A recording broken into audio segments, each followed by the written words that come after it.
이번 설 다음 날인 수요일 아침에 천천히 차를 몰고 교회로 올 때에 한 어르신을 보았습니다. 그 어르신은 집을 찾는 것 같았어요. 그리고 어느 집 앞에 가서 이제 초인종을 누르는 것처럼 보였습니다.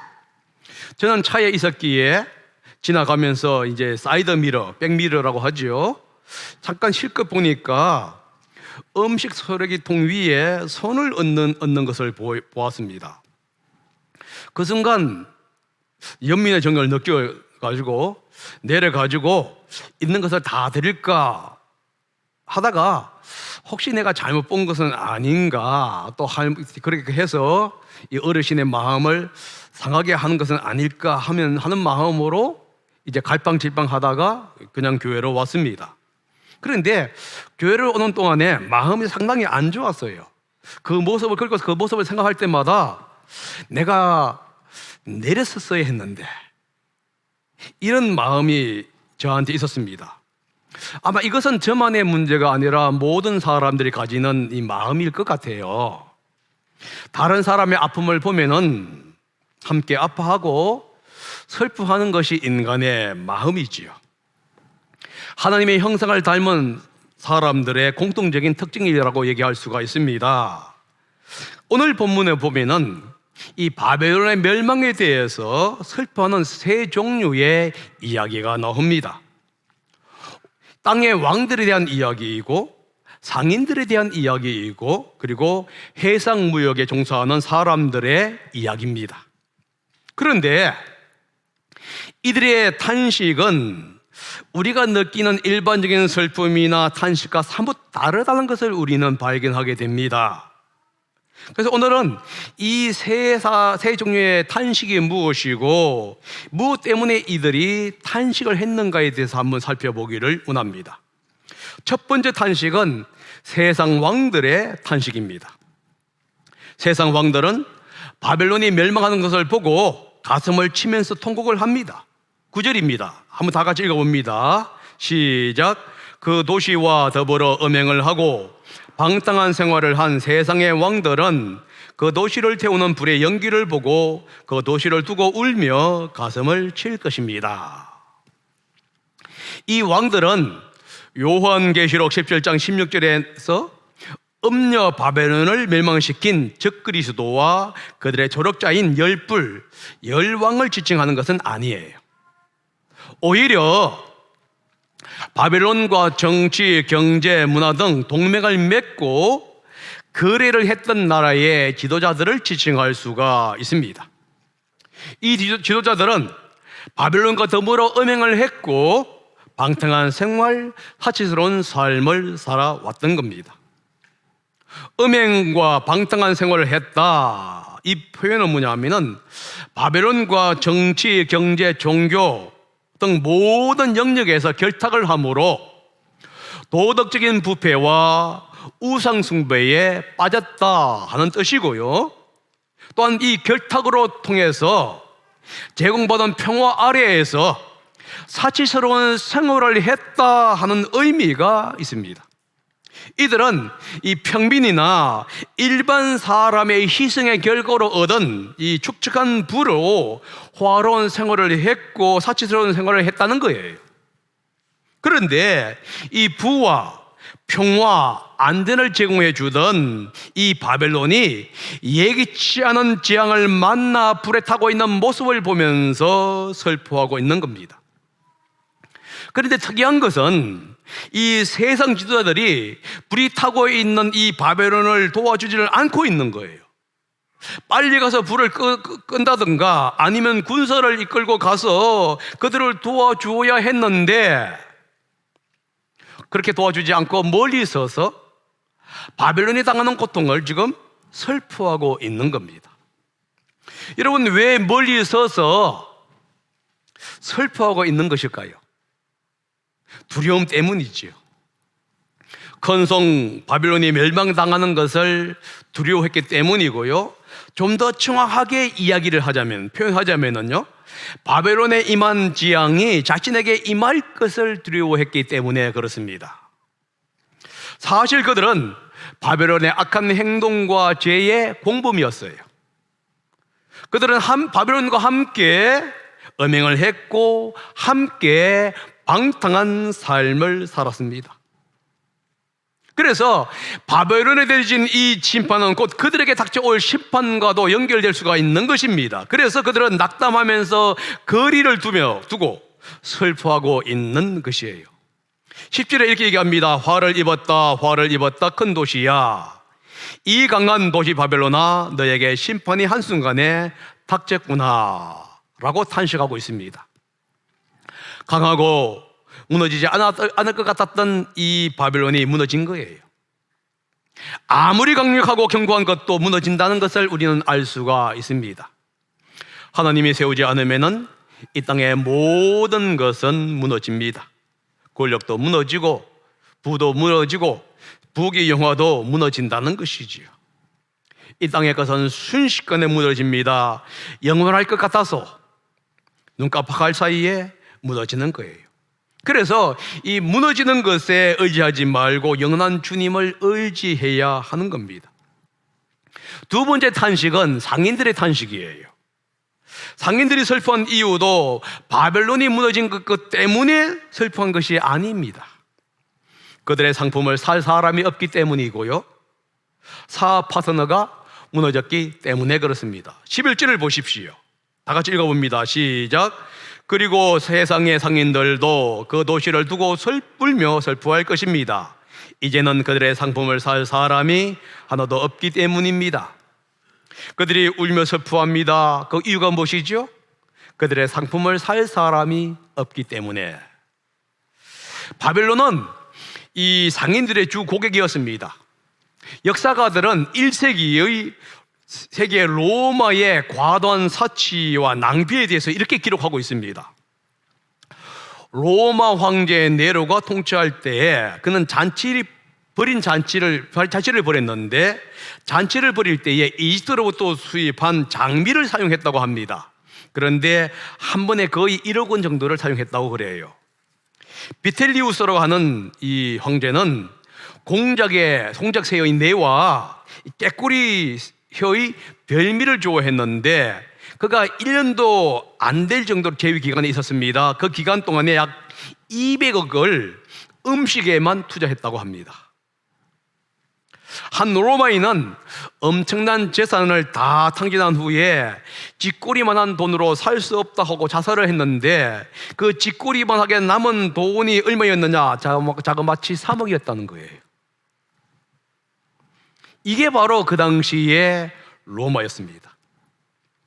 로마의 가소비, 사치, 낭비를 책임져주고 공급해준 사람들이 누구냐? 바로 상인들이었어요. 이들은 지중해 항구를 출항합니다. 남쪽으로는 아프리카를 지나서 오늘날 탄자니아까지 가고요, 동쪽으로는 아라비아 반도와 인도까지 항해해서 인도에서 중국으로부터 오는 이 상품들을 공급했습니다.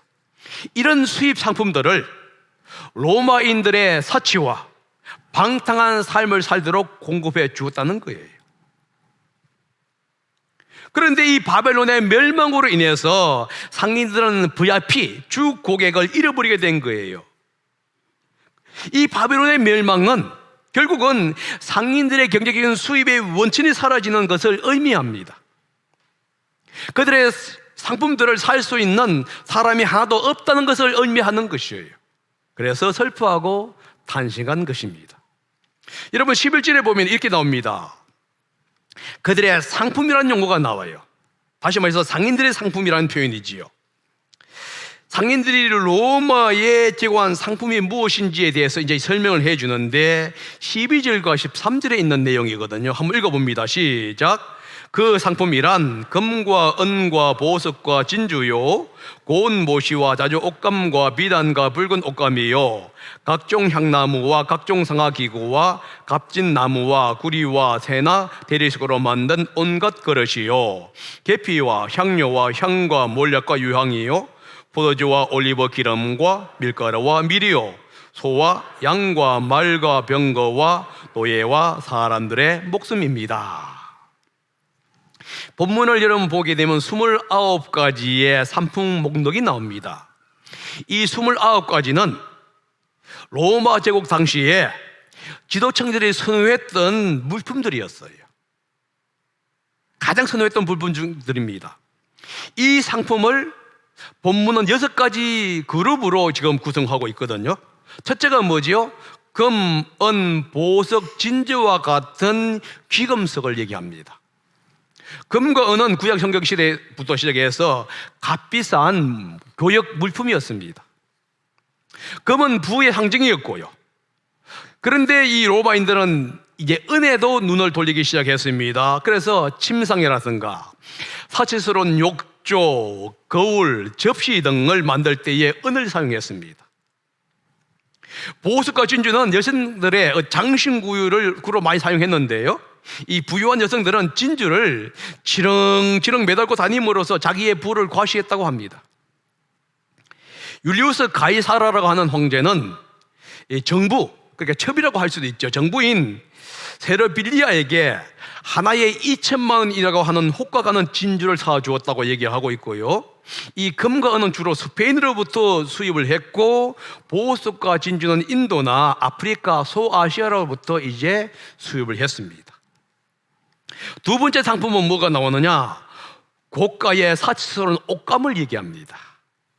고운 못이, 자주 옷감, 비단, 붉은 옷감이 바로 그것입니다. 이 고운 모시가 부자가 있는 옷인데요, 이 어떤 모시 옷은 7,000데나리온이나 되었다고 그래요. 여러분, 1데나리온이 일반 노동자들의 하루의 품값입니다. 그러면은 7,000데나리온이라는 게 얼마냐 하면은 일반 노동자가 이 모시 옷 한 벌을 구입하기 위해서 22년 6개월을 일하고 먹지 않고 사용하지 않고 저금해야만 하는 돈이었어요. 그러니까 일평생 감당할 수 없는 돈입니다. 자주옷감은 특별히 고가적이었는데 이 작은 조개에서 한 번에 한 방울씩만 추출했다고 그래요. 그러다 보니까 이 한 벌의 옷을 만들기 위해서는 수 없는 조개가 사라지게 된 것이죠. 비단은요, 중국으로부터 온 수입품이고요, 그리고 붉은 옷감은요, 갈라리아라든가 북아프리카에서부터 온 서식하는 이 곤충으로부터 나오는 이 옷감이라고 그래요. 이렇게 다양한 옷감은 수입품이면서도 고가품이라 보니까 일반적인 사람들은 상상할 수도 없고 오직 귀족들의 어떤 지위라든가 부의 상징으로 이제 사용이 되었다고 그렇습니다. 세 번째, 각종 향나무, 각종 상하기구, 값진 나무, 구리, 쇠나 대리석으로 만든 값비싼 장신구들입니다. 이 향나무 하게 되면 북아프리카에서 나오는 향나무가 가장 좋았다고 그래요. 그 당시에는 이 북아프리카로부터 나오는 이 향나무로 만든 식탁이 나뭇결이 그렇게 아름답고 향기가 있었다고 합니다. 그런데 이 고가품인 경우에 하나에 30억에서 60억을 가는 물건이었다고 그래요. 그러니까 이 향나무로 만든 식탁 하나를 구입하기 위해서 강남에 있는 아파트 두 채는 세 채를 팔아야 돼요. 지방의 아파트면요, 익산을 얘기하면은 한 3억으로 삽시다, 한 아파트에. 그러면은 10채나 20채를 팔아야만이 수입 향나무로 만든 식탁 하나를 살 수 있는 가격이었다는 거예요. 여러분, 얼마나 낭비스러웠을까요? 상하에 대한 선호도가 너무 높아서 한때는 북아프리카의 코끼리 수가 줄어들어서 멸종 위기까지 갔다고 그래요.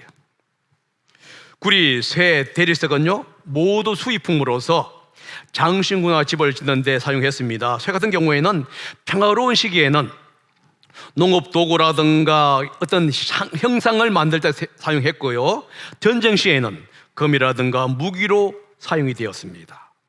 대리석은 이 부잣집에서 장식하는 도구로서 황제가 소유권을 갖고 있었고요, 오직 로마인에게만 사용할 수 있도록 되어 있다는 거예요.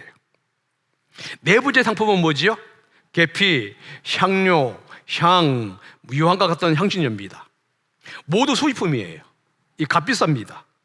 사람들은 향수를 뿌리고 값비싼 옷을 입었는데 침대에 몰약과 침향약, 계피를 뿌렸다고 그래요. 신들에게 경례를 표하기 위해서 혹은 장례시에 많은 양의 향이 들어갔습니다. 예수님은 금, 몰약과 유향을 동방박사로부터 선물을 받았는데 그 이유가 뭐냐? 그 당시에 가장 값비싼 물건 중에 하나였기 종류였기 때문에 그렇다는 것이지요. 다섯 번째 상품이 뭐죠? 포도주, 올리브 기름, 밀가루, 밀과 같은 식료품입니다. 식료품은 사치스러운 상품은 아니에요. 모든 계층에 사용하는 물품입니다. 그런데 이것도 수입품이라는 거예요. 그래서 모든 계층의 사람들이 사용하기 위해서 수입해야 한다고 한다면 엄청난 양을 수입할 수밖에 없게 되겠지요. 특히 고운 밀가루는 일반 시민이 사용할 수 없는 고가 품목으로서 부자들만 사용했고요. 밀은 당시 로마인들의 주 음식이었습니다. 당시 로마는 80만에서 100만 정도가 살고 있었다고 하니까 이들을 위해 수입한 이 밀의 양도 엄청났다고 그럽니다. 마지막 여섯 번째 상품은요, 소, 양, 말, 병거, 노예와 사람의 목숨입니다. 소와 양은 고기와 우유를 제공할 뿐만 아니라 이 양모라든가 노동력을 제공해 주었지요. 말은요, 당시 로마인들이 참 좋아했다고 합니다. 왜냐하면 군사용으로 혹은 이 경주용으로 사용이 되었고 또 마차를 끄는 운송용으로도 사용했다고 합니다. 그래서 부자들은 화려한 마차를 소유하게 되었고 이 마차에 온갖 보석으로 장식을 했던 거예요. 그런데 여러분 여기 보게 되면 노예와 사람의 목숨이라고 하는 용어가 나옵니다. 이 용어의 원어는 어떤 뜻이냐면 몸과 사람의 영혼이에요. 이 몸과 사람의 영혼은 노예들을 지칭하는 간용어입니다. 노예는 보통요, 이 전쟁 노예가 아니면은 가난, 이 채무로 인해서 팔려온 사람들을 얘기하는데 1세기에 로마에 가장 큰 노예 시장이 있었다고 합니다. 그래서 로마인들은 수많은 사람들을 종으로 수입했는데 로마에 6천만 명의 종이 있었다고 그래요. 노예가 있었다고 그래요. 엄청나죠? 그래서 부자들은 신문에 따라서 얼마든지 종을 소유할 수 있었습니다. 그래서 종을 소유했다는 얘기는 부자라고 하는 것을 얘기할 수 있을 정도입니다. 여러분 14절과 17절은 다시 한 번 더 상인들이 단시가 이 바빌론의 멸망에 대해서 슬퍼한 이유를 얘기하고 있는데요, 12절에서 13절에서 사용하고 있는 이 고가품 상품들을 더 이상 매매할 수 없었기 때문에 탄식한 거란 거예요. 로마는 엄청난 사치품들을 소비했습니다. 탈무드는 이렇게 얘기합니다. 10개 분량의 부가 세상에 내려왔다. 로마가 그중 9을 받았고 다른 모든 나라가 하나를 받았다. 그러니까 9대 1이라는 거예요. 여러분 파레토의 법칙이라는 것을 알고 있지요. 이 파레토의 법칙이라는 게 뭐냐면 8대 2의 법칙입니다.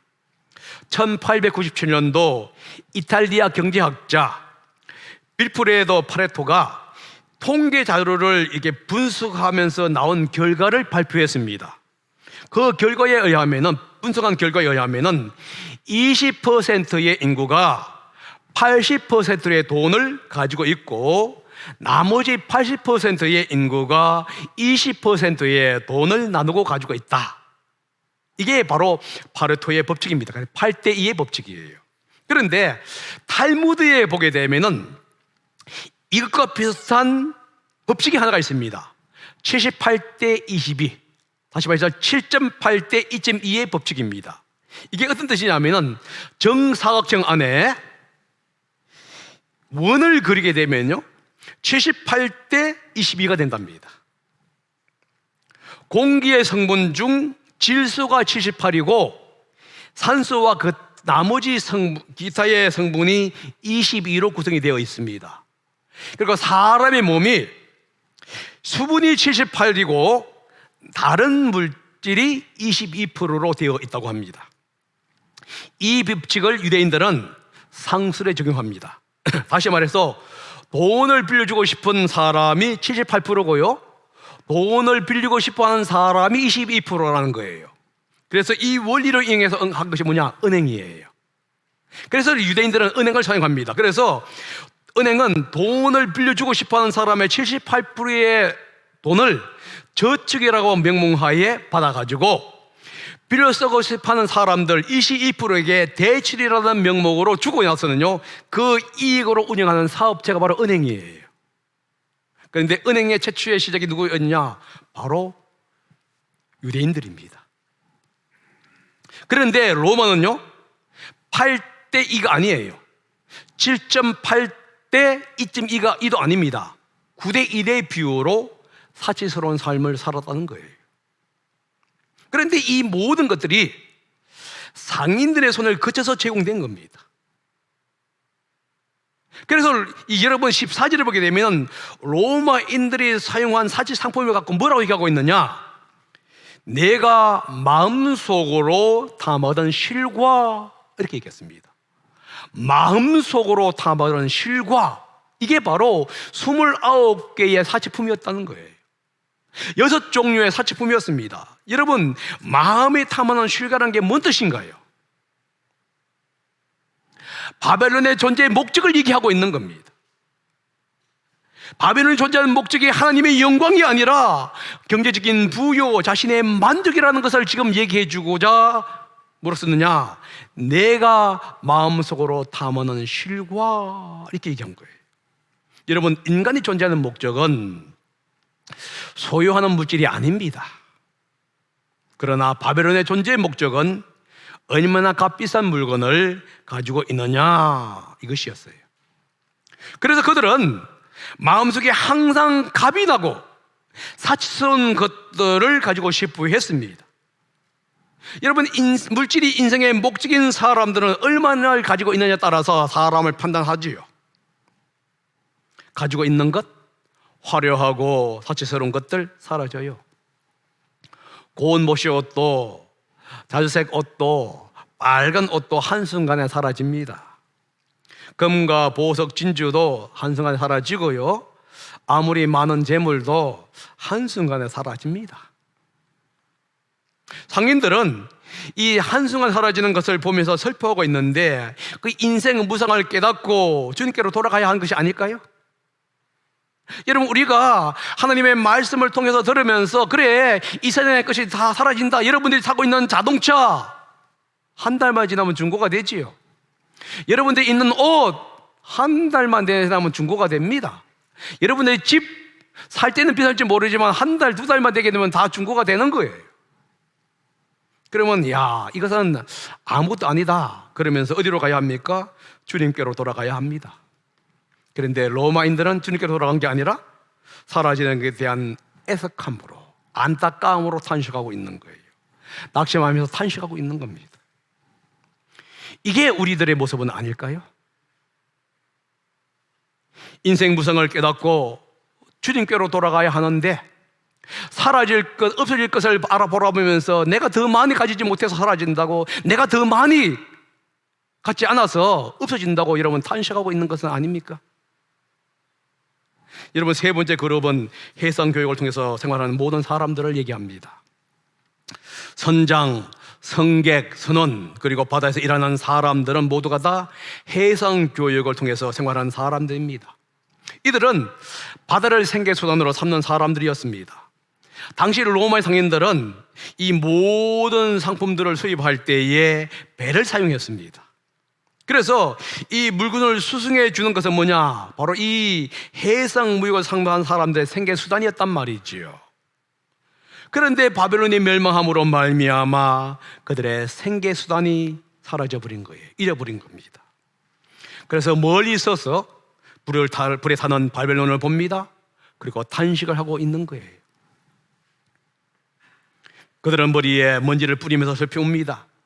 머리에 먼지를 뿌린다는 행위는 뭐지요? 애곡하고 슬퍼한다는 행위예요. 탄식한다는 얘기입니다. 그런데 이들의 탄식도 무엇 때문에 주어졌습니까? 바벨론의 멸망에 대한 안타까움이 아니에요.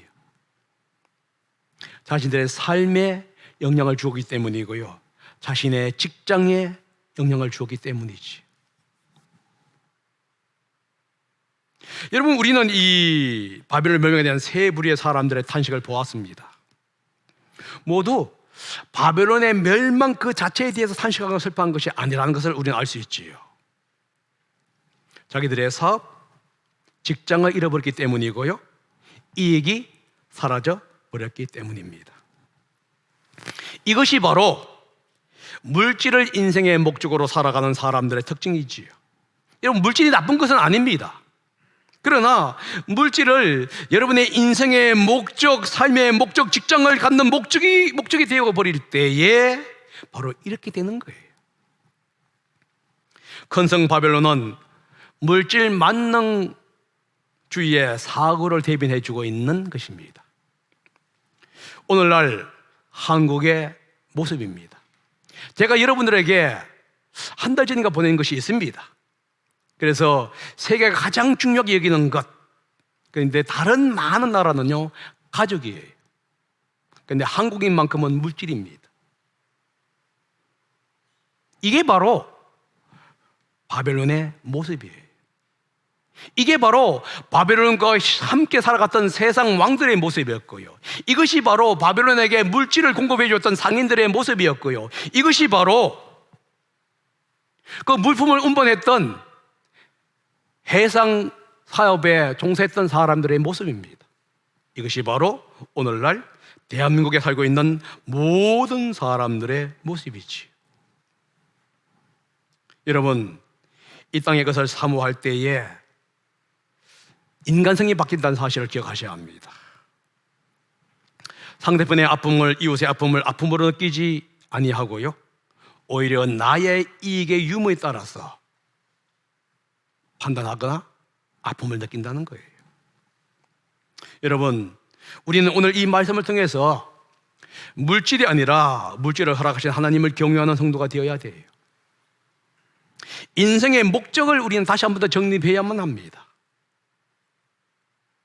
있다가도 없고 없다가도 있고 또 사라지는 그런 물질에 소망을 두는 것이 아니라 정말로 하나님께 소망을 두면서 그 하나님께 나아가겠노라고 결심하는 우리 사랑하는 성도님들이 되시기를 예수님의 이름으로 부탁드립니다. 기도하겠습니다.